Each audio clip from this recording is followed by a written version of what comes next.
Welcome to Deepa's kitchen. Lemon pepper chicken বানাবো, তার জন্য চিকেনের কারি কাট পিস নিয়েছি 700 গ্রাম, আদা রসুন কাঁচা লঙ্কা দিয়ে বাটা 2 চামচ, পেঁয়াজ গ্রেট করে রেখেছি বড় দুটো, গোলমরিচ গুঁড়ো 2 চামচ, নুন পরিমাণ মতো, চিনি পরিমাণ মতো, এখানে ফ্রেশ ক্রিম নিয়েছি 50 গ্রাম, টক দই 50 গ্রাম, গোটা গরম মশলা আর তেজপাতা, আর নিয়েছি লেবু আর কাঁচা লঙ্কা কয়েকটা, আর লাগবে তেল। চিকেনটাকে প্রথমে আমি নুন, লেবুর রস,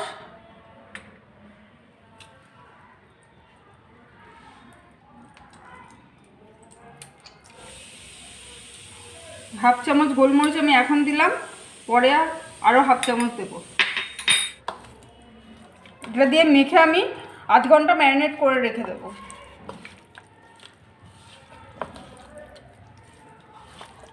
আধ ঘন্টা এটা মেখে রেখেছি, তারপর আমি আদা রসুনের পেস্ট 2 চামচ দিচ্ছি, দিয়ে এটা আবার একটু মাখিয়ে রেখে দেবো 15 মিনিট।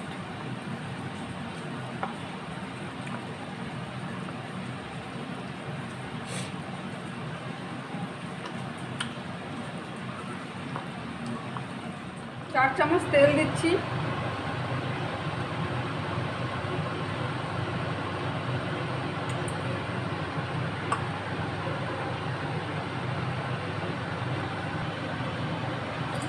তেজপাতা আর গরম মশলা, গোটা গরম মশলা ফোড়ন দিয়ে দিলাম। এবার গ্রেট করা পেঁয়াজটা আমি দিয়ে দিলাম।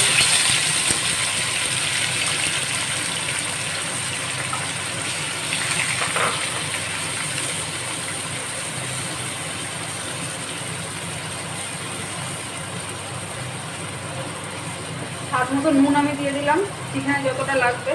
আগে থেকে চিকেনে নুন দেওয়া ছিল, সেই আন্দাজে দিতে হবে।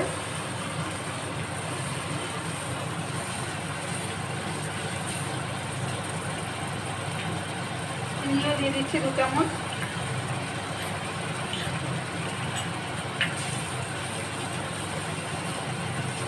পেঁয়াজটা যতক্ষণ ভাজা হচ্ছে ততক্ষণ অপেক্ষা করবো। পেঁয়াজটা ভাজা হয়ে গেছে, এবার আমি আদা রসুন বাটা 1 চামচ দিয়ে দিলাম। আগে 1 চামচ দিয়েছি, এখন 1 চামচ দিচ্ছি। ভালো করে এটা কষিয়ে নেব।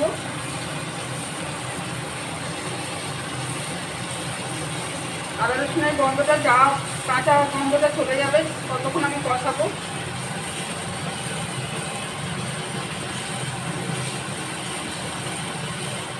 কষানো হয়ে গেছে, এবার আমি ম্যারিনেট করা চিকেনটা দিয়ে দিচ্ছি। খুব কম উপাদানে রান্নাটা হয়, খুব ভালো লাগে খেতে। চিকেনটা দিয়ে আমি আর একটু কষিয়ে নেব।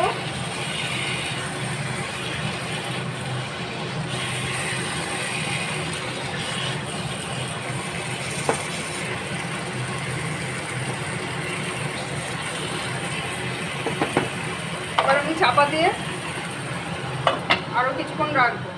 কম আছে, এটা অনেকক্ষণ ধরে কষানো হয়ে গেছে, চিকেনটা প্রায় সিদ্ধ হয়ে এসেছে।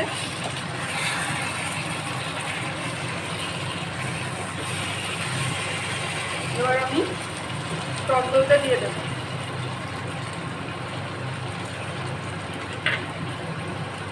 আর কাঁচা লঙ্কা চেরা দিয়ে দিলাম, দিয়ে আর একটু কষাবো।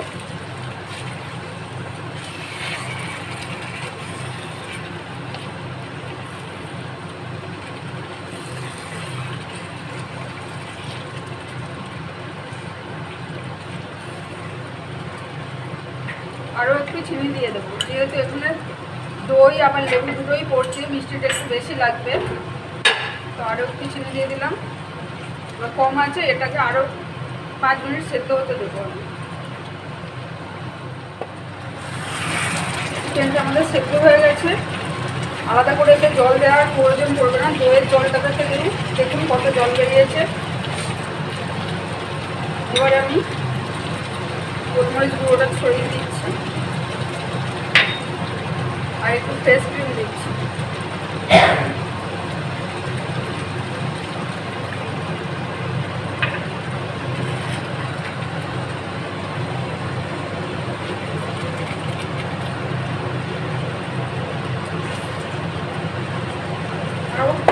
মিনিট আমি হতে দেবো।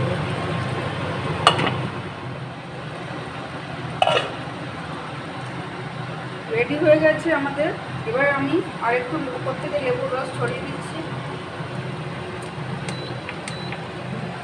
ইন্ডাকশনটা পুরো অফ করে দিচ্ছি। অফ করে লেবুর রসটা ছড়িয়ে দিলাম। আরও একটু গোলমরিচ গুঁড়ো দিয়ে দিচ্ছি।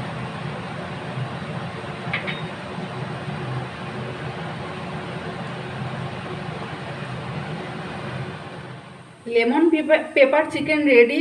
আপনাদের যদি রান্নাটি ভালো লেগে থাকে তাহলে আমার ভিডিওটি লাইক করবেন আর চ্যানেলটি সাবস্ক্রাইব করতে ভুলবেন না।